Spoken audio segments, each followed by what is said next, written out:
Hello everyone, welcome to sister class. My name is Gopesh Vishwakarma and ये हमारी series olympiad series का next lecture है जिसका नाम है फ्रिक्शन। ये बेसिकली आपको 8th क्लास में मिल जाएगा एंड आप सब लोग अवेयर ही होंगे इससे कि फ्रिक्शन क्या होता है। अगर फ्रिक्शन ना हो तो कोई भी चीज पॉसिबल नहीं है, ना तो हमारा रोड पे चल पाना, ना ही किसी और चीज के ऊपर फिसलना, ना किसी बॉल का रोल हो पाना, ना आपकी गाड़ी का मूव कर पाना। तो फ्रिक्शन क्या है? बहुत इंपॉर्टेंट चीज है। तो आइए जानते हैं इसके बारे में। तो जो लोग अभी नए जुड़े हैं हम लोगों के साथ, तो ये मेरा इंट्रोडक्शन है। और जो लोग पहले से हमारे वीडियो लेक्चर्स को फॉलो कर रहे हैं वो लोग तो मुझसे फेमिलियर होंगे ही, क्योंकि हम लोगों ने पहले से ही काइनेमेटिक्स और न्यूटन लॉज ऑफ मोशन वगैरह पढ़ रखे हैं। ठीक है।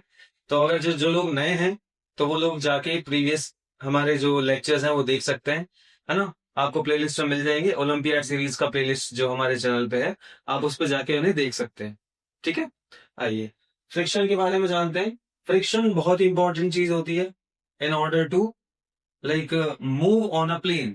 For example when you are walking, जब आप चल रहे होते हैं तो फ्रिक्शन की वजह से ही चल पाते हैं। एक तो फ्रिक्शन और दूसरा ग्रेविटी। ग्रेविटी आपको नीचे खींचती है बट फ्रिक्शन के फोर्स की वजह से आप आगे बढ़ पाते हैं, है ना। तो फ्रिक्शन क्या है? एक इंपॉर्टेंट चीज है और फ्रिक्शन के भी डिफरेंट डिफरेंट टाइप होते हैं। चलिए आइए देखते हैं फ्रिक्शन क्या है ना। तो पहले तो फ्रिक्शन, अगर हम इंट्रोडक्शन ऑफ फ्रिक्शन देखें या फ्रिक्शन की डेफिनेशन देखें, तो friction is a resistive force. Resistive force मतलब जो मोशन को ब्लॉक करती है या जो मोशन को रेजिस्ट करती है होने से, वही क्या है? फ्रिक्शन है। उसी को बोलते हैं हम एक तरीके से, वो एक रेजिस्टिव फोर्स है। That opposes relative motion.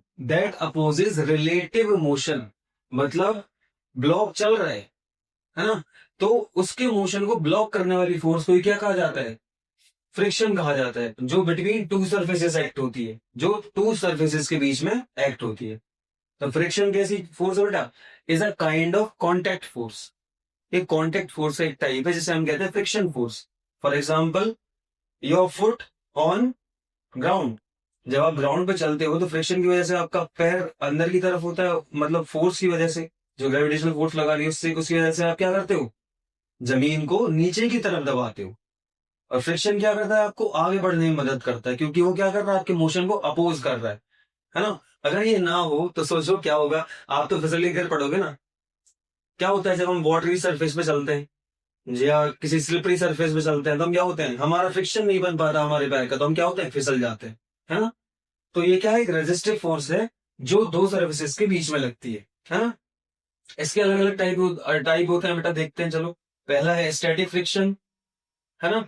और ये बेसिकली वो फ्रिक्शन है जो मोशन के स्टार्ट होने के पहले आता है। क्लियर है यहां तक? दूसरा है काइनेटिक और स्लाइडिंग फ्रिक्शन। ये वो वाला फ्रिक्शन है जब चीजें मूव होने लगती है, जब चीजें आगे की तरफ बढ़ने लगती है तो जो पीछे की तरफ फोर्स लगता है वही क्या होता है? काइनेटिक और स्लाइडिंग फ्रिक्शन, है ना। ये होता है ड्यूरिंग द मोशन, है ना। क्लियर है यहां तक? नेक्स्ट होता है रोलिंग फ्रिक्शन। मान के चलो आपने कोई फुटबॉल है उसको धीरे से रोल कर दिया नीचे की तरफ। अब वो क्या हो रहा है? रोल हो रहा है ना।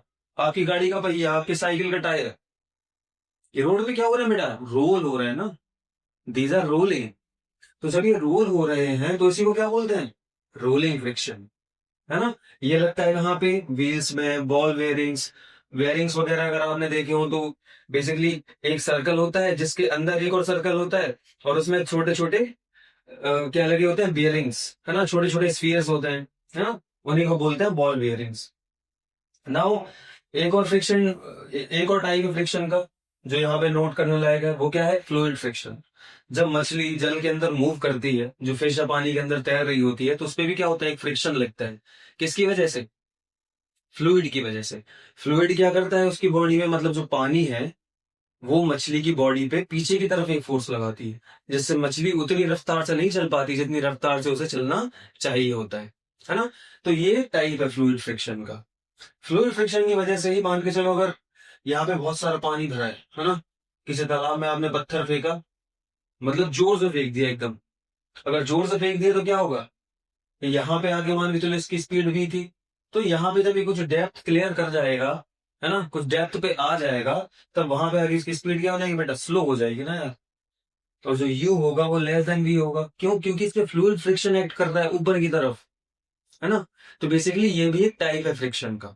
अब इसे जब हम फ्लूइड वगैरह पढ़ेंगे उसमें जानेंगे कि ये किस टाइप का फोर्स होता है ना। तो अभी इसको आप फ्लूइड फ्रिक्शन मान के चल सकते हो, ठीक है। और फ्लूइड जो बेसिकली जो फ्रिक्शन है उसका जो फॉर्मूला होता है वो होता है F is equal to mu times N. यहां पर म्यू क्या है बेटा, चलो देखते हैं। Mu is a coefficient of friction. Mu is what? Coefficient of friction. ये एक डायमेंशनलेस क्वांटिटी है। ये कैसी बेटा? एक डायमेंशनलेस क्वांटिटी है। और एन यहां पर क्या है? Normal force. नॉर्मल फोर्स अगर आपने मेरे एनएलएम के लेक्चर देखे होंगे, पहले वाले एनएलएम की वीडियोस देखे होंगे, तो वहां में मैंने आपको नॉर्मल फोर्स समझाया है क्या होता है। Normal force is basically opposing force. मान के चलो जैसे कोई मास है, वो किसी सरफेस पे रखा हुआ है। अभी ये पानी नहीं है, ठीक है, ये तो इधर डूब जाएगा। अभी मान के चलते हैं कोई सरफेस है ना। तो अगर कोई मास है, मान के चलते हैं इसका मास है एम, है ना। तो इस पे नीचे की तरफ ग्रेविटेशनल फोर्स लग रहा होगा, वो क्या होगा? एम जी, ठीक है ना। अब इसको अपोज करने वाला फोर्स कौन सा होगा according to Newton third law? Because of the table, force on mass M is normal force. ये वाला, इसी को कहते हैं क्या? Normal force. समझ में आया? चलिए नाउ अब एक एक फ्रिक्शन की बात करते हैं। पहला है अपना स्टैटिक फ्रिक्शन। ऐसा फ्रिक्शन जो किसी बॉडी के मूव होने से पहले ही लग रहा हो, है ना, स्टैटिक फ्रिक्शन कहते हैं उसे। मान के चलो ये ना बहुत जोर से इसको धक्का दे रहा है, बहुत जोर से धक्का दे रहा है। ऊपर कौन बैठे हुए हैं? अपने न्यूटन दादाजी बैठे हैं इसके ऊपर। ये कैसा हैवी ऑब्जेक्ट है, अब ये इसको धक्का दे रहा है लेकिन ये आगे नहीं बढ़ रहा है। तो यहाँ पे जो सरफेस है, लेट्स से ये अगर यहाँ पे किसी मतलब किसी सरफेस पे रखा हुआ है, लेट्स से कि ये ग्राउंड पे ही रखा हुआ है, ठीक है, ग्राउंड पे रखा हुआ है, लेकिन इसका वेट मास इतना ज्यादा है ना कि ये इसे धक्का नहीं दे पा रहा, एक तरफ खिसका नहीं पा रहा। तो इसको जो चीज आगे खिसकने से रोक रही है वो क्या है? Static friction. स्टैटिक फ्रिक्शन वो है जो रुके हुए मूवमेंट में लगता है किसी बॉडी के। अगर आप उस पर कोई फोर्स लगा रहे हो और वो मूव नहीं कर रही है, तो वहां पर आपकी जो फोर्स है वो स्टैटिक फ्रिक्शन की फोर्स से कैसी है? कम है। मान के चलो अगर आप यहाँ पे एफ फोर्स लगा रहे हो, है ना, तो इसमें ग्राउंड और ये जो ब्लॉक है इसके सरफेस के बीच में जो फ्रिक्शन होगा वो कई गुना ज्यादा होगा आप जो फोर्स लगा रहे हो एफ से। तो इसी को क्या बोलते हैं? स्टैटिक फ्रिक्शन, ठीक है। अब बढ़िया सूट बूट वाली भाषा में समझ लेते हैं इसको क्या है। Static friction is a force that resist the sliding और rolling of one solid object over another when the two objects are at rest with respect to each other, है ना। तो यहां पर ग्राउंड भी रेस्ट में है और ये ऑब्जेक्ट भी रेस्ट में है ना। ये ऑब्जेक्ट भी रेस्ट में, ग्राउंड भी रेस्ट में है। तो जब दोनों ऑब्जेक्ट रेस्ट में है और हम उस पर फोर्स लगा रहे हैं और वो मूव नहीं कर पा रहे है ना, तो यहां पर जो फ्रिक्शन फोर्स एक्ट होगा जो उसे आगे मूव करने से रोक रहा है वही क्या है? Static friction. क्लियर हुआ? चलिए अब देखते हैं इसका फॉर्मूला, है ना। स्टैटिक फ्रिक्शन का फॉर्मूला क्या कहता है बेटा? स्टैटिक फ्रिक्शन का फॉर्मूला होता है म्यू एस टाइम्स एन। और यहां पर म्यू एस क्या है भाई? कोफिशिएंट ऑफ स्टैटिक फ्रिक्शन, ठीक है, कोफिशिएंट ऑफ स्टैटिक फ्रिक्शन। और एन क्या है again? Normal force. Normal force तो वही रहेगी, बस ये कोफिशिएंट ऑफ फ्रिक्शन चेंज होता जाता है। अभी देखेंगे हम कैसे। दूसरा आता है लिमिटिंग फ्रिक्शन। चलो लिमिटिंग फ्रिक्शन क्या है? अब ये कौन सी चीज होती है देखिए, ठीक। लिमिटिंग फ्रिक्शन का मतलब है the maximum force of friction when the block just starts moving. अभी अगर आपने कभी अपनी लाइफ में ऐसा किया होगा कि कोई भारी ऑब्जेक्ट है ना, उसको आप एक जगह से दूसरी जगह खिसकाने की कोशिश कर रहे हो। फॉर एग्जाम्पल आपके घर में डाइनिंग टेबल होगी बड़ी सी, है ना। अब आप उस पर फोर्स लगा रहे हो, है ना। आपने थोड़ा सा फोर्स लगाया, आपने देखा कि नहीं हिल रही है, ठीक है। फिर आपने क्या किया? और जोर से फोर्स लगाना स्टार्ट किया, और जोर से फोर्स लगाना स्टार्ट किया। तो क्या होगा? धीरे धीरे वो ऐसा होगा कि आपकी फोर्स से वो आगे खिसकने की ओर हो जाएगी, कि वो आगे चलने की ओर हो जाएगी। तो इसी टाइम पे जो फ्रिक्शन एक्ट करता है जब बॉडी जस्ट स्टार्ट कर रही होती है मूव करना, उसी को क्या बोलते हैं? लिमिटिंग फ्रिक्शन, है ना। Limiting friction, limiting value of this static friction और limiting friction.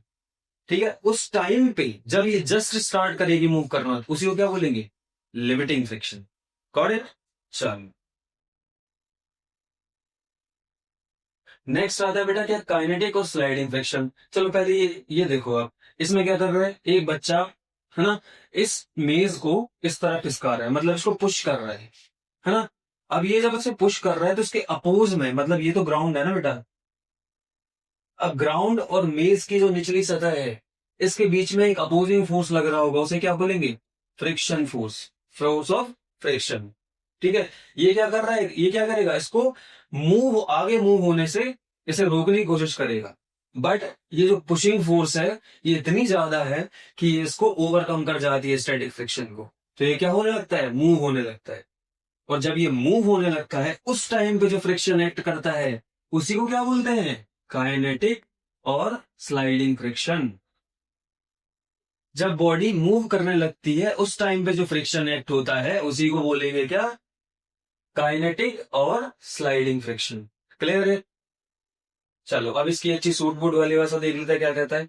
Sliding friction is the force that oppose the relative motion of two solid surface in contact. अब यहां पे क्या होता है बेटा, रिलेटिव मोशन हो रहा है, इनिशियली रेस्ट में थी, फिर इसने मूव करना स्टार्ट कर दिया। ठीक है, तो यहां पर फ्रिक्शन फोर्स, ये डायरेक्शन है इसकी पुशिंग फोर्स की, ये डायरेक्शन क्या होगी बेटा? फ्रिक्शन फोर्स की। क्लियर है? अब तो कोई डाउट नहीं आएगा कभी। ठीक है, चलो अब देखते हैं इसका फॉर्मूला। फॉर्मूला क्या कहता है, यहां पर जो म्यू के है वो क्या रिप्रेजेंट करेगा? Coefficient of kinetic friction. देखो वर्ड से ही पता चलता है, काइनेटिक और स्लाइडिंग मतलब बॉडी मूव कर रही है तो उसके अपोज में जो फोर्स लग रहा है फ्रिक्शन फोर्स, उसी को क्या बोलेंगे? फोर्स ऑफ फ्रिक्शन और काइनेटिक फ्रिक्शन, उसी के कोफिशिएंट को बोलते हैं क्या? Coefficient of kinetic friction. और यहाँ पर एन जो है वो है नॉर्मल फोर्स, है ना। वो कैसे आएगी, मान के चलो ये मास कैपिटल एम है, इसका वेट कितना हो जाएगा यहाँ पर? एम जी, और इसके अपोज में कितना हो जाएगा यहाँ पर? नॉर्मल। सिंपल सी बात है। मूव तो ये एक्स डायरेक्शन में कर रही है ना, वाई डायरेक्शन में तो कोई मोशन नहीं है, इसलिए जो उसका एन होगा क्या होगा? N minus M G. क्योंकि वाई डायरेक्शन में तो कोई एक्सेलरेशन नहीं हो रहा ना, इसका जो भी एक्सेलरेशन हो रहा है वो एक्स डायरेक्शन में हो रहा है, मतलब मोशन तो एक्स डायरेक्शन में है, वाई में तो कोई मोशन नहीं है, इसलिए इसका नेट फोर्स क्या हो जाएगा बेटा? 0। तो इसलिए एन बराबर क्या हो जाता है? एम जी। क्लियर है? अब अगर हम इसका ये निकालें, क्या बोलते हैं? फ्रिक्शनल फोर्स, है ना। अगर फ्रिक्शनल फोर्स निकालोगे तो क्या लिखोगे? म्यू के इंटू एन, है ना। तो म्यू के वो तो आपको क्वेश्चन वगैरह में दिया रहेगा, म्यू के की वैल्यू, एन की वैल्यू क्या है, यहां से एम जी डाल दो, तो ये हो गई फ्रिक्शनल फोर्स की वैल्यू, काइनेटिक फ्रिक्शन की value in this case. Clear है ना सबको? चलो आगे बढ़ते हैं। दूसरा आता है रोलिंग फ्रिक्शन। रोलिंग फ्रिक्शन मतलब क्या होता है? जब भी कोई बॉल रोल कर रही होती है ना, उसी को क्या बोलते हैं? Rolling friction. अब आपने क्या किया, एक बॉल ली, बढ़िया फुटबॉल या कोई भी बॉल, उसको आगे से रोल कर दिया। अब जब आपने उसको रोल किया तो रोल करने, इसके रोल होने के लिए भी तो फ्रिक्शन चाहिए ना।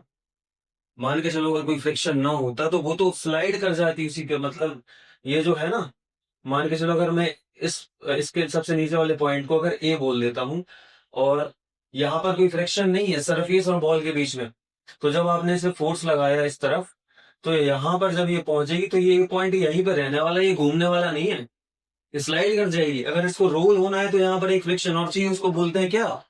Rolling friction. किसी चीज के रोल होने के पीछे क्या होता है? Rolling friction.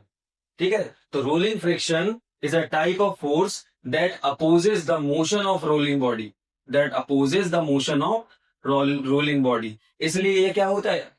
अपोज कर रही है रोल होने से, अपोज करेगा रोल होने से, बट ये रोल होगी फिर भी, तो अपोज कर रही है, उसी को क्या बोलेंगे? Rolling friction. ठीक है, और ऐसे कैसे शो किया जाता है? वही सेम म्यू आर, यहाँ पर म्यू आर क्या हो जाएगा? कोएफिशिएंट ऑफ रोलिंग फ्रिक्शन, और एन क्या हो जाएगा तुम्हारा? वही नॉर्मल फोर्स। क्लियर है? बहुत इजी है फ्रिक्शन, फ्रिक्शन को बस अप्लाई करना आना चाहिए। अभी देखते हैं हम कैसे कैसे अप्लाई करेंगे इसको जब प्रॉब्लम्स हमारे पास आएंगी। ठीक है, अब चलो कुछ प्रॉपर्टीज और लॉज देख लेते हैं फ्रिक्शन के। तो ये है फर्स्ट पॉइंट।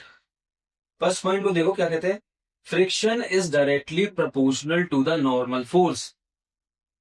मतलब जो फ्रिक्शनल फोर्स है वो डायरेक्टली प्रोपोर्शनल है किसके? नॉर्मल फोर्स के।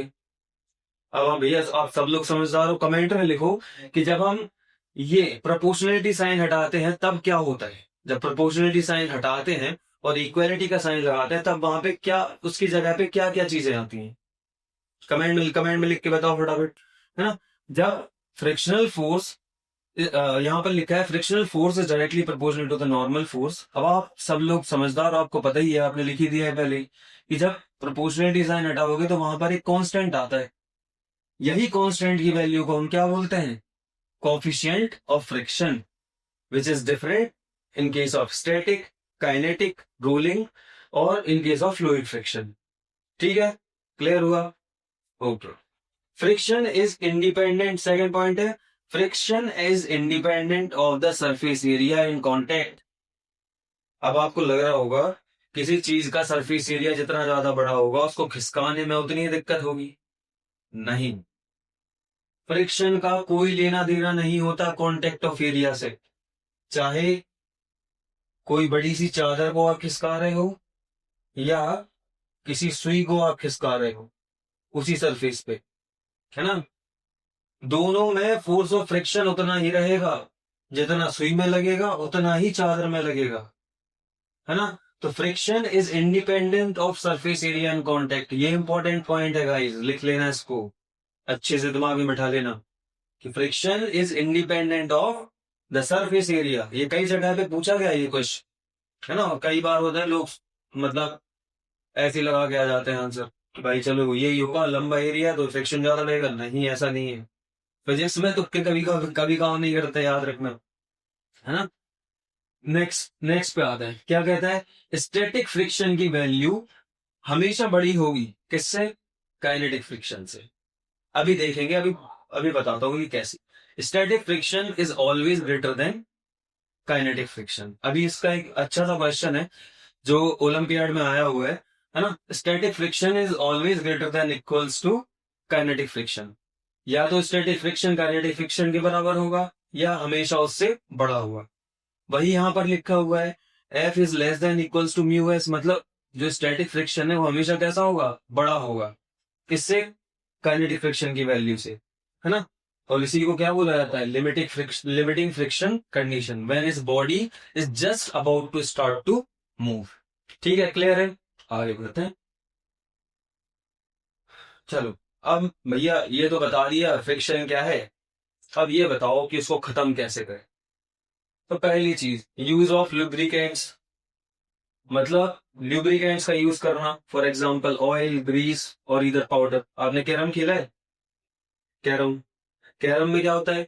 आपको कैरम बोर्ड के ऊपर क्या डालना पड़ता है? पाउडर। तो पाउडर जब आप डालोगे तो उससे क्या होता है? जो इनके बीच का फ्रिक्शन है, मतलब जो आपका कैरम बोर्ड है और जो आपकी जो पीसेस हैं उनके बीच का क्या होता है? फ्रिक्शन बहुत ही रिड्यूस हो जाता है, इसलिए वो बहुत जल्दी जल्दी मूव करने लग जाता है। स्ट्राइकर जब आप मारते हो तो बहुत जल्दी जल्दी सारे के सारे पीसेस बहुत जल्दी जल्दी मूव करने लग जाते हैं। तो वहां पर क्या हो जाता है बेटा? फ्रिक्शन रिड्यूस हो जाता है। समझ में आया? अब आपने देखा होगा आपकी जो कार होगी, बाइक होगी, है ना, या घर में ट्रैक्टर वगैरह कुछ भी होंगे, तो उनमें आपने देखा होगा कि हम क्या यूज करते हैं? ग्रीस का। या जो आपके फैंस हैं, फैंस के जो बियरिंग्स वगैरह होते हैं उनमें आपको कभी कभी ऑयल डालना पड़ता है ना। कभी कभी क्या होता है वो जाम होके चलने लगते हैं, ठीक है। तो उनमें क्या करना पड़ता है? हमें या तो ऑयल डालना पड़ता है या ग्रीस लगाना पड़ता है। तो इससे क्या होता है बेटा? फ्रिक्शन कम होता है ना। तो these are the things that reduce the friction. तो पहला क्या हुआ? यूज ऑफ लुब्रिकेंट्स, ठीक है। दूसरा है पॉलिशिंग ऑफ सरफेस। अब मुझे एक बात बताओ, जैसे कोई नया नया घर बना हुआ है ना, उसकी दीवारें देखी होंगी आपने नए घर की, बिल्कुल एकदम जिसमें ऊपर से कुछ भी ना हुआ हो, पॉलिश वगैरह कुछ भी ना किया हो। जब आप उसके ऊपर हाथ ऐसे मतलब लगाते हो तो कैसा फील होता है? आपको लगता है ना कि यार कुछ खुरदुरा सा महसूस हो रहा है, दीवार थोड़ी खुरदुरी सी है। पर आप उसके ऊपर क्या करवाते हैं? पुट्टी वगैरह करवाते हैं, पर उसके ऊपर बढ़िया से पॉलिशिंग वगैरह होती है, हाँ। फिर आप उसके ऊपर हाथ लगा के देखते हो, अरे ये तो चिकना हो गया, है ना। तो polishing of surface is another way to reduce friction. ठीक है, क्लियर हुआ? Polishing of surfaces is another way to reduce friction. है ना, which makes surface smooth and reduces irregularities. Irregularities मतलब जो उनके माइक्रोस्कोपिक, जब आप उन्हें माइक्रोस्कोप में देखोगे ना तो आपको देखेंगे कि भाई उसमें थोड़े कर्व्स हैं, कोई जगह ऊपर है, कोई नीचे है, कोई ऊपर कोई नीचे, तो उनके बीच में क्या हो रहा है, फ्रिक्शन ही तो हो रहा है ना। Now another thing, use of ball bearing और रोलर्स। अच्छा एक बात बताओ कि मान के चलो आपको स्लाइड करना है, आपको किसी रोड पे स्लाइड करना है, तो आप भागते हुए आते हो और एकदम से अपना बैलेंस पीछे करके आगे की तरफ स्लाइड कर जाते हो। अगर वहीं कोई आपको रोलर स्केट्स पहना दे, है ना, तो आपको भाई भागने की जरूरत ही नहीं, आप तो बस जस्ट थोड़ा सा आपने आपको पीछे पुश करोगे और आगे की तरफ मूव कर जाओगे। तो यूज ऑफ बॉल बेयरिंग्स और rollers in order to reduce the friction, मतलब हमें ऐसी ऐसी चीज यूज करनी चाहिए इसमें बॉल बेयरिंग्स लगे हों या तो रोलर्स लगे हों, है ना। रोलर स्केट है इसका बहुत अच्छा एग्जांपल, है ना। तो ये भी किस लिए यूज होती है, reduce to reduce friction. Fourth point है स्ट्रीमलाइनिंग। स्ट्रीमलाइनिंग का मतलब है shaping objects, cars, aeroplanes, rockets to reduce air resistance, है ना। अब मुझे एक बात बताओ, एरोप्लेन की शेप हमेशा ऐसी क्यों होती है ना। यहाँ पे एलिरॉन्स होते हैं, ये विंग्स वगैरह है ना, ऊपर ये बना हुआ है। हमेशा शेप ऐसी क्यों है, क्योंकि जब इसके ऊपर ये एयर के बीच में से गुजरेगा, है ना, तो एयर और इसकी बॉडी के बीच में क्या हो, फ्रिक्शन कम से कम हो, इसलिए इसकी शेप ऐसी बनाई जाती है ना। वैसे ही अगर इसकी शेप को अगर मान के चलो एरोप्लेन को हम ऐसे बना देते एक चौकोर डब्बे में, तो क्या होता, यहाँ पे ज्यादा फ्रिक्शन लगता, ड्रैग मतलब यहाँ पर क्या होता, ज्यादा फोर्स लग रही होती एरोप्लेन में एयर की वजह से, तो आगे क्या आगे की तरफ उतनी स्पीड से मूव कर पाता है, इतनी स्पीड से मूव करता है, नहीं कर पाता, ऑब्वियस सी बात है ना। इसलिए स्ट्रीमलाइनिंग और shaping of object is very important to reduce friction. ना पांचवा देखते हैं, पांचवा क्या कह रहे हैं, use of proper material. Use of proper material इसका मतलब क्या है, Teflon coating in cookware, smooth synthetic trackers in sports, है ना। तो टेफ्लॉन कोटिंग भी क्या करती है इन कुकवेयर में, मतलब जो घर में अपन खाना बनाने का सामान होता है उनमें टेफ्लॉन वगैरह की कोटिंग की जाती है, ताकि खाना जो है उसमें चिपके नहीं आ रहा, स्लाइड हो सके अपना जो, जिससे अपन चम्मच वगैरह से खाने को यहाँ वहां करते हैं ना, तो उसमें क्या होती है टेफ्लॉन कोटिंग, ताकि वो इजीली खाना चिपक ना पाए, उसमें फ्रिक्शन ना हो, है ना। और क्या है, smooth synthetic tracks in sports, मतलब स्पोर्ट्स में जैसे आपने देखा होगा जो एथलीट वगैरह होते हैं तो वो कैसे कपड़े पहनते हैं, बिल्कुल एकदम सिल्की टाइप को, अगर आप उनके कपड़ों के ऊपर हाथ फेरोगे, हाथ लगा के उन्हें छू के महसूस करोगे तो आपको लगेगा बहुत ही स्मूथ है ना, बहुत ही स्मूथ कपड़े हैं। तो उनसे क्या होता है कि जैसे अगर कोई रनर है, अगर वो अपने हाथ को आगे पीछे करेगा तो उसके क्या होती है, फ्रिक्शन होता है, फ्रिक्शन की वजह से उसको घाव होने का खतरा रहता है, ठीक है। तो वहां पर हम क्या करते हैं, स्मूथ सिंथेटिक ट्रैक्स का यूज करते हैं तो टू रिड्यूस फ्रिक्शन। क्लियर है, चलिए चलो एफबीडी देख लेते हैं। जैसे अभी हमने बात करी, कोई ऑब्जेक्ट है मास एम, है ना, वो जस्ट अबाउट टू मूव करने वाला है, मतलब अभी मूव नहीं किया है, मूव करने वाला है, और आप उस पर क्या लगा रहे हो, एक फोर्स लगा रहे हो इस डायरेक्शन में, या आपने फोर्स लगाई। अब इस फोर्स का अपोज कौन कर रहा होगा, उसको मूव होने से कौन रोक रहा होगा, फ्रिक्शनल फोर्स। वो किस डायरेक्शन में आएगा, इस डायरेक्शन में, पीछे की तरफ, है ना। एक वेट आएगा नीचे की तरफ, उसे कहेंगे हम क्या, एम जी, ठीक है। और एक आएगा नॉर्मल, किसकी वजह से, सरफेस की वजह से, किस पे, ब्लॉक पे, वो कहाँ आएगा, ऊपर की डायरेक्शन में। क्लियर है, चलो अब इनकी इक्वेशन लिखते हैं। कैसे इक्वेशन लिखोगे फोर्स एफ मैक्स की, तो एफ मैक्स को कैसे लिखोगे, it is basically mu times N. N क्या है यहाँ पर, नॉर्मल फोर्स। क्या आपको वाई डायरेक्शन में कुछ मोशन दिख रहा है, नहीं दिख रहा, तो यहाँ पर एक्सेलरेशन क्या है, जीरो। जब एक्सेलरेशन वाई डायरेक्शन में जीरो है तो सिंपल एफ नॉर्मल कितना हो जाएगा यहाँ पर, बेसिकली एम जी, है ना। यही है नॉर्मल को हम लिखते हैं कैपिटल एन से, है ना, कंफ्यूज होने की जरूरत नहीं है, यही है नॉर्मल, है ना। यहाँ पे एफ नॉर्मल लिखा हुआ है इसलिए मैंने लिखा है सर। क्लियर है, तो यहाँ पर बस नॉर्मल की वैल्यू डालनी है, तो यहाँ पर आ जाएगा mu S times F M, तो इसकी वैल्यू हो जाएगी static friction value mu S times M G, ठीक है। ये हो गया इसका एक एफबीडी। इस तरीके से FBD full free body diagram बनाए जाते हैं इन केस ऑफ फ्रिक्शन। चलिए नेक्स्ट एग्जांपल देखते हैं। नेक्स्ट एग्जांपल में अपने पास एक मास एम है जो किसी वेज के ऊपर स्लाइड कर रहा है। वो वेज जो है हॉरिजॉन्टल से कितने एंगल बना रहा है, लिखा हुआ है बेटा थीटा एंगल। ठीक है सर, क्लियर है, थीटा एंगल बना रहा है। अब जब ये स्लाइड कर रहा है तो स्लाइड ये किसी फोर्स की वजह से ही कर रहा होगा ना, ये तो क्लियर है। विदाउट फोर्स कोई भी चीज मूव नहीं कर पाती है, फोर्स की वजह से वो स्लाइड कर रहा है। तो यहां पर हम क्या करेंगे, अगर उसकी स्लाइडिंग फोर्स देखनी है हमें तो स्लाइडिंग फोर्स के लिए हमें उसका एफबीडी बनाना पड़ेगा।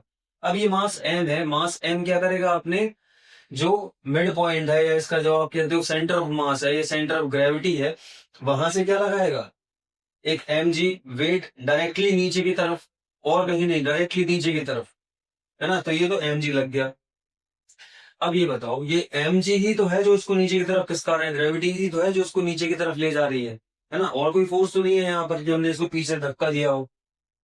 बट अब इसके नीचे जाने को अपोज कौन करेगा, फ्रिक्शन, एफ, ये फ्रिक्शन अपोज कर रहा है इसको।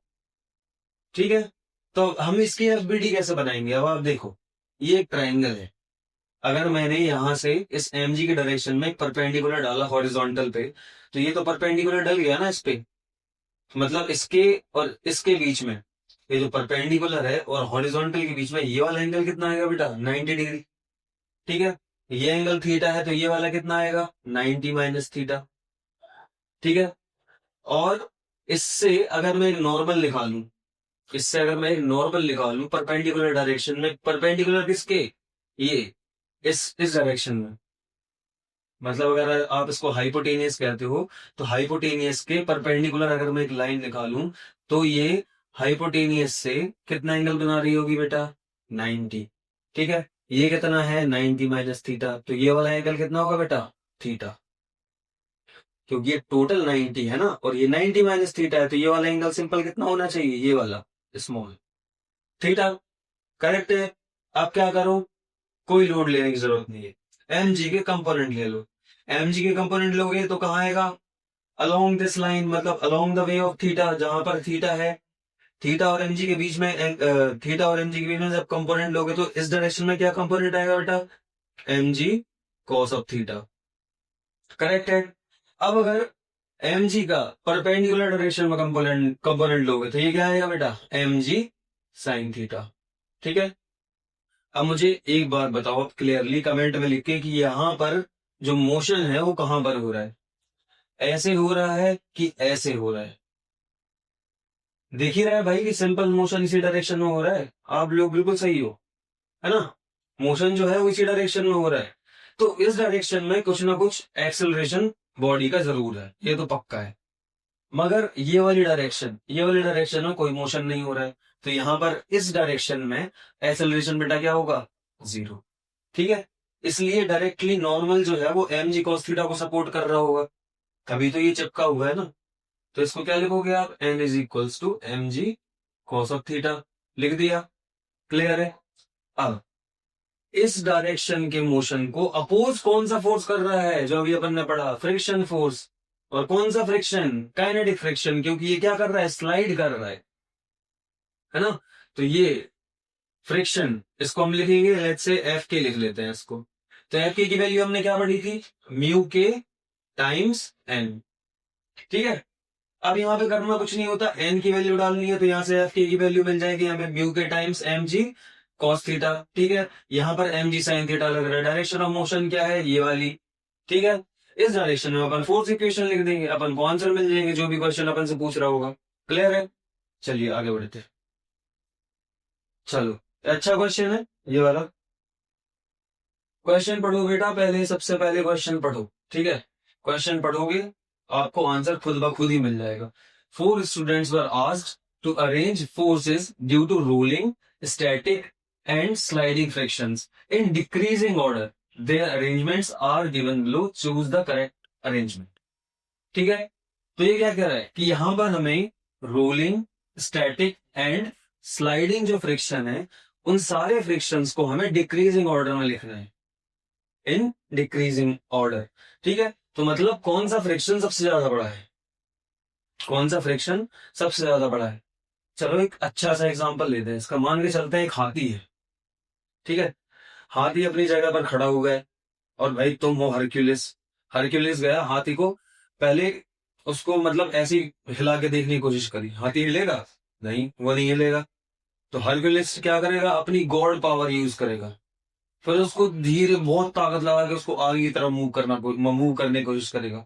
फिर मान के चलो कहते हैं कि भाई चलो हाथी थोड़ा हिल भी गया, हाथी आगे की तरफ खिसक भी गया, ठीक है, खिसक गया हाथी।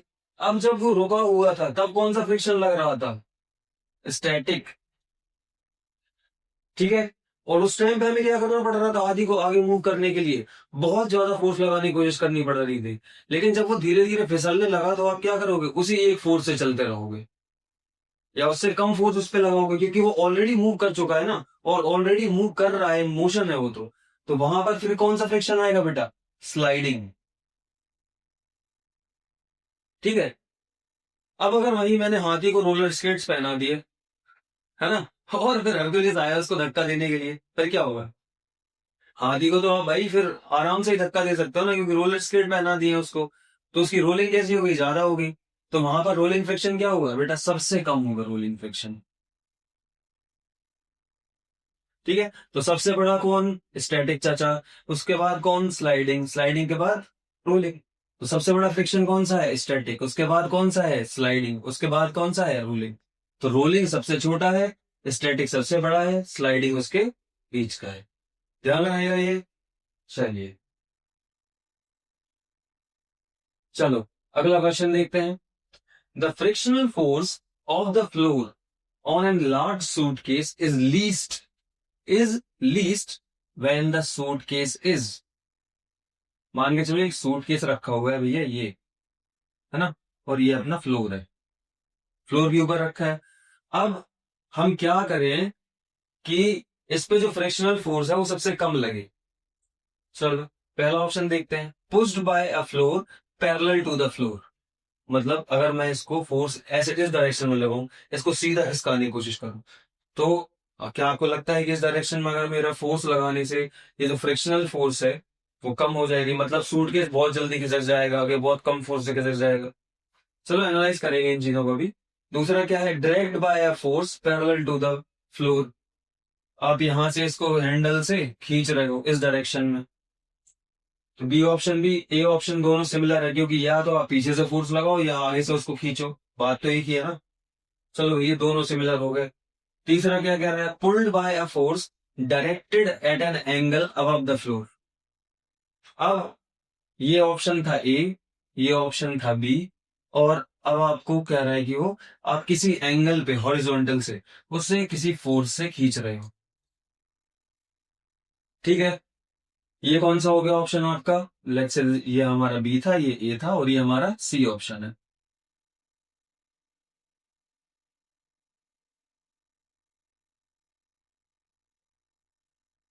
ये ए ऑप्शन था, ये बी ऑप्शन है, और ये लेट्स से हमारा सी ऑप्शन है। क्लियर हुआ। चौथा पढ़ते हैं, क्या कह रहा है, pushed by a force directed at an angle into the floor, ऐसे, अगर ये डी ऑप्शन है, अगर फोर्स को इस डायरेक्शन में लगाया जाए, मतलब नीचे की तरफ दबा के आगे खिसका जाए, तो आपको लगता है कि होगा, तो भैया ये फोर्थ वन तो कतई ना होगा। क्यों, क्योंकि आप उसे दबा के खिसका रहे हो, आप तो फ्रिक्शन और बढ़ा रहे हो उस पे, एन की वैल्यू और बढ़ा रहे हो, क्योंकि दबाओगे तो एन और बढ़ेगा ना, वेट और बढ़ेगा उसका, इसलिए एन बढ़ जाएगा। तो पहला ऑप्शन तो हो गया गलत, सॉरी ऑप्शन डी तो हो गया कैसा, गलत, ठीक है। ये दोनों ऑप्शन लगभग सेम है, अपन को इसके बीच में और इसके बीच में एनालाइज करना है बस, ठीक है। चलो अब ऑप्शन नंबर ए और बी को एनालाइज करके देखते हैं, क्या कह रहा है, pushed by a force parallel to the floor और dragged by a force parallel to the floor. बात एक ही है, अगर आप इसको पीछे से पुश करो या आगे से इसको उसी डायरेक्शन में खींचो, उसी डायरेक्शन में फोर्स लगा के, तो ए और बी की कंडीशन बेटा कैसी बनेगी, बना के देख लो। जैसे ही मान के चलते हैं आपका बैग है, उसका मास है एम, तो इसका एक वेट लग रहा होगा नीचे, वेट लगेगा वो कितना लगेगा बेटा, एम जी, और यहाँ पर जो फोर्स लगेगा, अपोजिट फोर्स लगेगी वो क्या लगेगी, नॉर्मल। अब आप उसको चाहे यहां से फोर्स लगाओ चाहे यहां से फोर्स लगाओ, है ना, नॉर्मल की वैल्यू कितनी होने वाली है, एम जी, है ना, और पीछे की तरफ क्या लगेगा, एक फ्रिक्शनल फोर्स, इसको मैं एफ आर लिख देता हूँ, है ना। ये होगा कितना बेसिकली म्यू टाइम्स एन। तो अगर मैं एफ आर यहाँ पर लिखूंगा, एन को कौन करेगा, एन इक्वल्स टू क्या होगा, एम जी। ठीक है, तो एन की वैल्यू को आप लिखोगे डायरेक्टली एम जी। एन को अपोज कौन कर रहा है, एम जी कर रहा है ना, और वाई डायरेक्शन में कोई मोशन नहीं है। ठीक है, तो N equals to M G, इसलिए हमने एन को एम जी डाल दिया। तो ये तो हमारे ए और बी की फ्रैक्शनल की वैल्यू आ गई। अब देखते हैं option number C. Option number C क्या कह रहा है, pulled by a force directed at an angle above the floor. तो मतलब ये वाली डायरेक्शन, है ना। अब अगर इसको मान के चलो मैं ऐसे खींचता हूं तो अब ये उठ जाएगा ना थोड़ा सा, लेट्स से ये डायरेक्शन हो जाएगी आपके बैक की, है ना। और फिर आप इस पे ऐसे फोर्स लगा रहे हो जो कि हॉरिजॉन्टल से किसी थीटा एंगल पे है। ठीक है ना, तो आप उठा के ही खींचते हो ना बैक को, वही कंडीशन है सी वाली, वही कुछ वही उसका मतलब, है ना। तो यहाँ पर बेटा सबसे पहली बात तो यहाँ पर एक एमजी लग रहा होगा नीचे की तरफ, ठीक है ना। और अगर मैं यहाँ पर लेट्स से एक इमेजिनरी सरफेस बनाऊं तो इमेजिनरी सरफेस पे एक नॉर्मल लग रहा होगा ऊपर की तरफ परपेंडिकुलर टू द बैग, और इसके परपेंडिकुलर एक लग रहा होगा, वो क्या होगा, एम जी का कंपोनेंट। तो ये एंगल थीटा है, तो बेटा हमने अभी देखा था ये वाला एंगल भी कितना होगा, थीटा। तो ये वाला कंपोनेंट कितना जाएगा बेटा, एम जी कॉस थीटा। ठीक है, अब अगर मैं यहाँ पर फ्रिक्शनल फोर्स की वैल्यू लिखूं तो फ्रिक्शनल फोर्स की वैल्यू क्या आएगी बेटा, वही same F R is equals to mu into N, और यहाँ पर एम की वैल्यू क्या आ जाएगी, mu times M G cos theta. ठीक है, अब देखो यहां पर कितनी थी म्यू एम जी, और यहां पर कितनी है mu M G cos theta. इसका मतलब क्या है कि कॉस थीटा, अगर कॉस थीटा सबसे मैक्सिमम कहां होता है, पहले सबसे पहले आप कमेंट में लिख के मुझे ये बताओ। कॉस थीटा मैक्सिमम होता है 0 डिग्री पे, मतलब जब एंगल कुछ भी ना हो तब कॉस थीटा की वैल्यू क्या होती है, मैक्सिमम। और जैसे जैसे आप एंगल बढ़ाते जाओगे कॉस थीटा की वैल्यू क्या होती जाएगी, कम। और सबसे कम कहां पे होती है, 90 डिग्री पे, और इसकी वैल्यू क्या होती है बेटा, 0। ठीक है, 0 से 90 के बीच की बात कर रहा हूं। ठीक है, तो 90 डिग्री पे इसकी वैल्यू क्या हो जाएगी, कम। वो कितनी हो जाएगी, 0, है ना। तो जब ये 90 डिग्री पे 0 हो जाएगा, मतलब अगर आप उसको खड़े होकर खिसकाओगे तो बात अलग है। ना अगर किसी एंगल पे अगर आपने उसको खिसकाया तो कॉस थीटा की वैल्यू कितनी हो जाएगी, कम। मान के चलते हैं 30 डिग्री पे अगर आप उसको खिसका रहे हो, या 60 डिग्री पे खिसका रहे हो, तो यहाँ पर इसकी वैल्यू क्या हो जाएगी, म्यू एम जी बाई 2।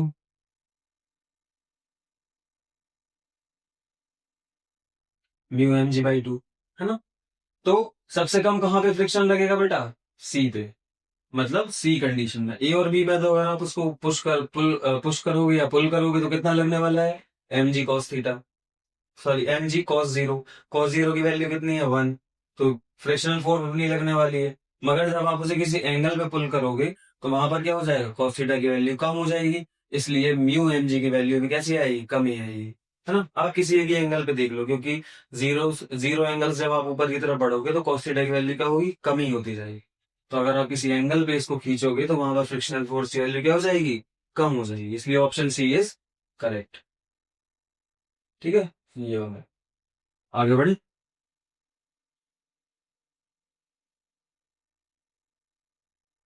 चल एक अच्छा क्वेश्चन देखते हैं। ठीक है, क्या कहता है क्वेश्चन, कह रहा है a cubical block of mass M is sliding down an inclined plane at 60 degree with an acceleration of g by 2, the value of coefficient of kinetic friction is। चलो भैया मान लेते हैं एक ब्लॉक है जो किसी इंक्लाइंड प्लेन जिसका एंगल है theta is equals to 60 degree, उस पे स्लाइड करना है। अब वही हमने देखा था, स्लाइडिंग स्लाइडिंग और काइनेटिक में फ्रिक्शन क्या आता है, काइनेटिक फ्रिक्शन आएगा।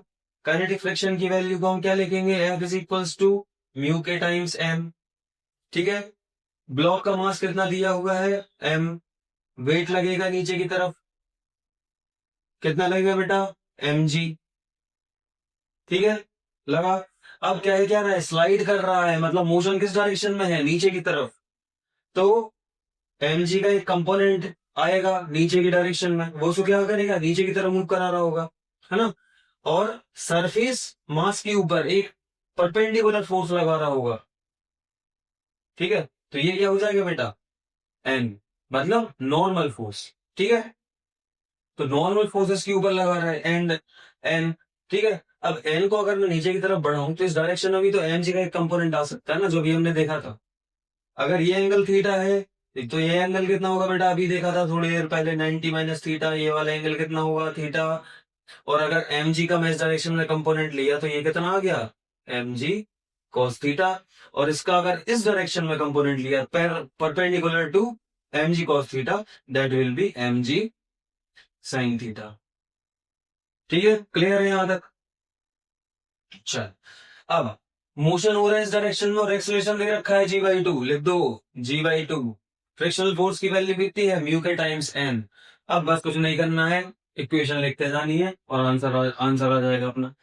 मोशन की डायरेक्शन देखो नीचे की तरफ, तो जिस डायरेक्शन में मोशन है उस डायरेक्शन की फोर्सेस को कैसे लिखेंगे, पॉजिटिव, और अपोजिट डायरेक्शन की फोर्सेस को कैसे लिखेंगे बेटा, नेगेटिव।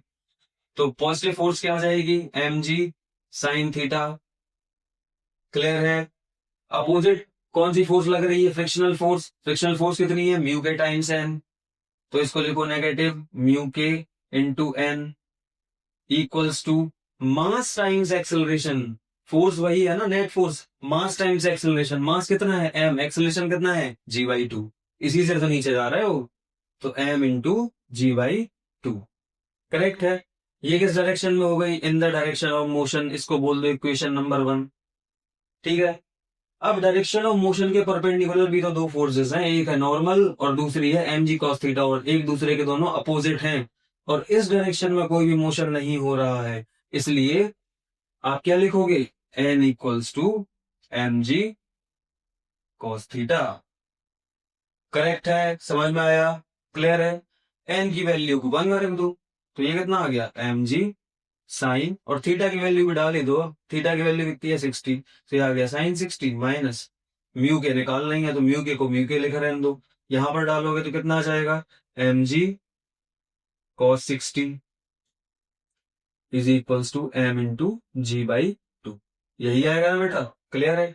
अब साइन 60 और कॉस 60 की वैल्यू डाल दो। अब आप सब लोग समझदार हुई।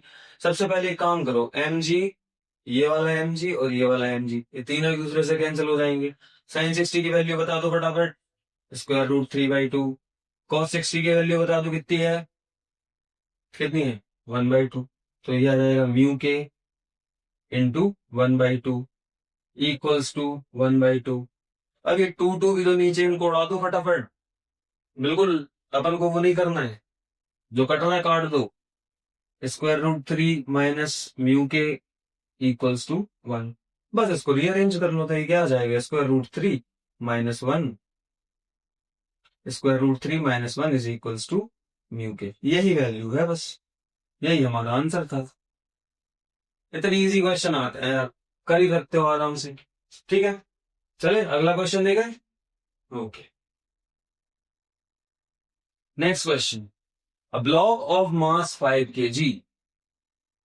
भैया पहले लिख ही लो m इज इक्वल, क्योंकि बड़ा क्वेश्चन है, जितना जल्दी जल्दी डाटा लिखते जाओगे क्वेश्चन उतनी जल्दी आसानी से सॉल्व होगा।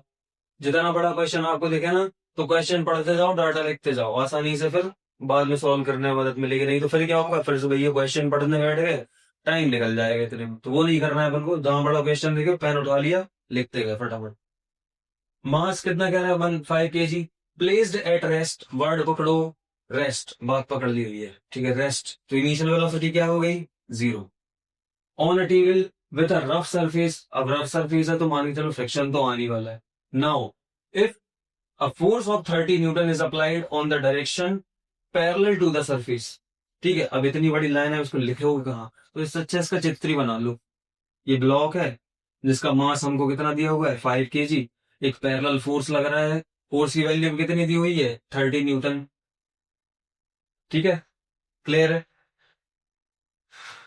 Surface to the table, the block slides through a distance of 50 metre. ये 50 मीटर चल गया, किसकी वजह से, 30 न्यूटन फोर्स की वजह से। इनिशियली कैसा था बेटा, रेस्ट में, u इज इक्वल्स टू क्या थी, 0। कितने टाइम में चला, 10 metre per second, sorry 10 seconds में। Distance 50 metre in an interval of 10 seconds. ठीक है, कोफिशिएंट ऑफ काइनेटिक फ्रिक्शन, तो हमें यहां पर जो इसके पीछे काइनेटिक फ्रिक्शन लग रहा है उसी की वैल्यू निकालनी है। काइनेटिक फ्रिक्शन एफ के इज इक्वल टू क्या होता है बेटा, म्यू के इंटू एन। इसी कॉफिशिएंट की वैल्यू हमें निकालनी है।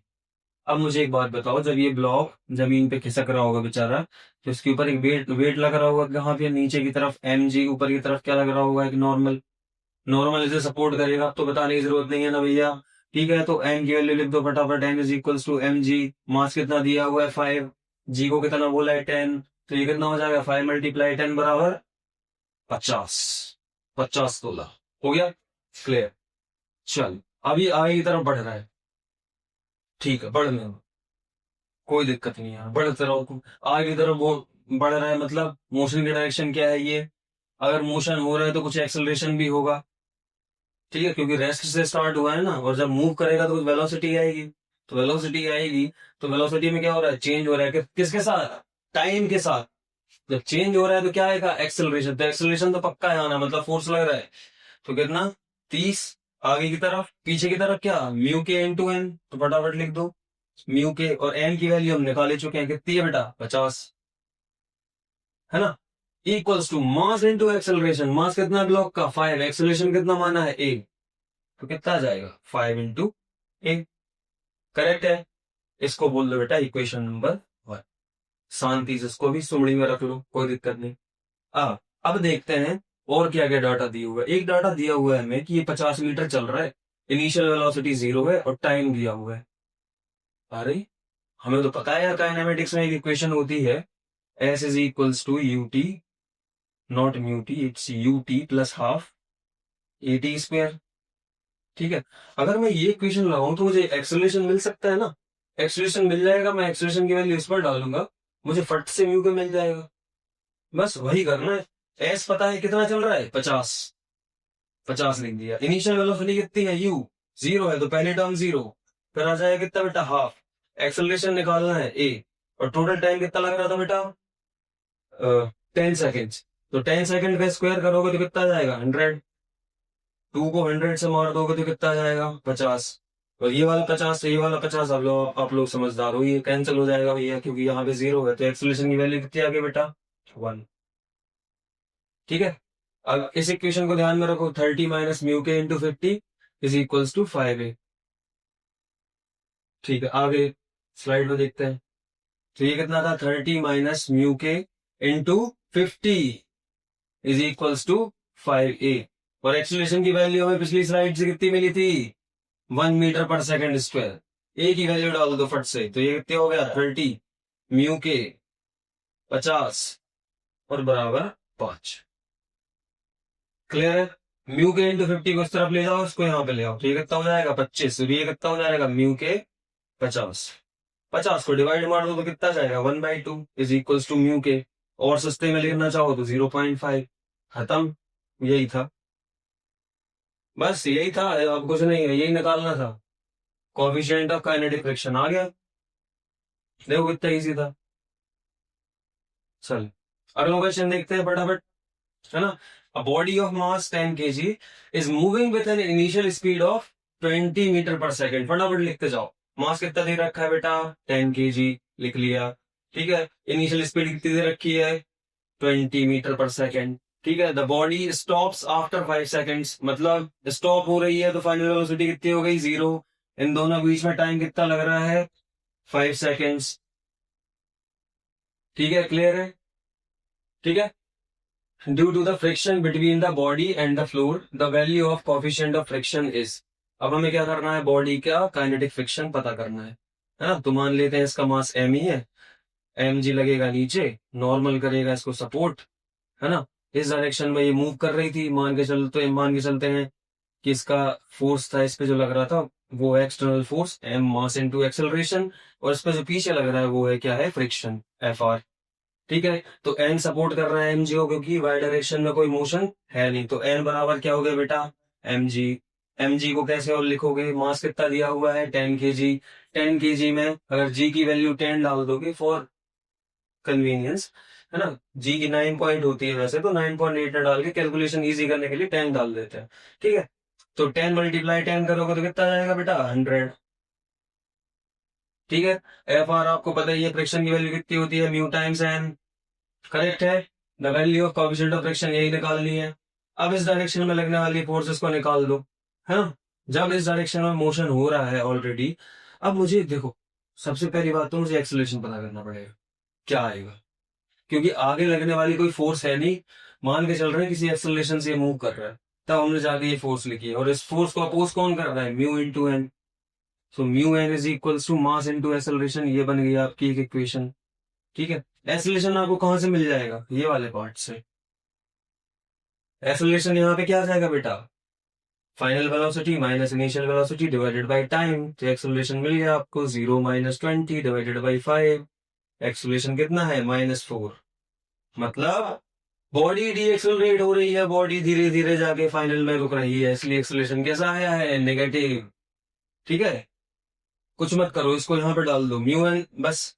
देखो म्यू एन तो ऑलरेडी पीछे की तरफ लग रहा है, यहाँ पर मैं माइनस लगाऊंगा तो ऐसे लिखूंगा इसको, माइनस म्यू एन, और आगे की तरफ लग रहा है एम ए। ठीक है ना। और इस पे इस होल बॉडी पे कोई एक्सेलरेशन हमें दिया नहीं हुआ है। ठीक है।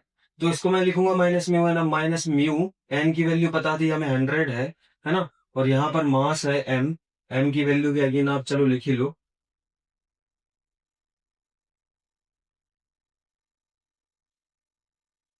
एम की वैल्यू कितनी थी बेटा 10, और एक्सेलरेशन की वैल्यू कितनी है -4।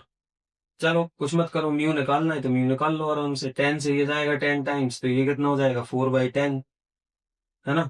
4/10 हो गया, 4/10 से आ गया कितना ये 0.4। 0.4 यही हमें निकालना था। क्लियर है। चल, और गाइस अगर और अच्छे से आपको पढ़ना है और अच्छे से समझना है चीजों को, तो प्लीज शिक्षा ऐप डाउनलोड करें, शिक्षा क्लास ऐप, और जुड़े हमसे, है ना, ताकि हम लोग और अच्छे से प्रिपरेशन कर सके आपके अपकमिंग एग्जाम्स की और आपके बोर्ड बोर्ड लेवल एग्जाम्स की। ठीक है। तो आप शिक्षा के ऐप डाउनलोड कर सकते हैं, वहां पे चल के हम बहुत अच्छे से पढ़ाई पढ़ाई करेंगे। ठीक है। And like share and subscribe this video. Thank you so much. Thank you.